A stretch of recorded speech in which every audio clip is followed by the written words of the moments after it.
Hello, everyone. My name is David London. I'm the Hotel Financial Coach. And I'm sending you this message about the workshop that I'm going to be doing for your association in Calgary on the 21st of September. And I want to invite all of you to attend. And in our workshop, we're not going to be talking about accounting. We're talking about business, financial leadership skills, financial acumen.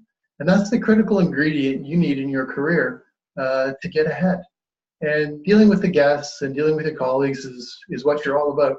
But for a lot of hospitality leaders, the missing ingredient is the business strategy and understanding what underpins why we do the things we do. And that is really not that difficult to grasp and to bring into your world. So I invite all of you to come and spend an afternoon on working on your own personal prosperity and growing your financial leadership skills. And as well, please go check out my website, hotelfinancialcoach.com.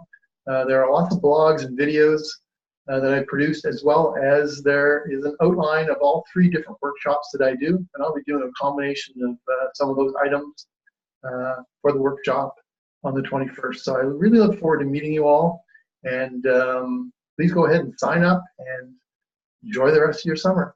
See you on the 21st. Bye.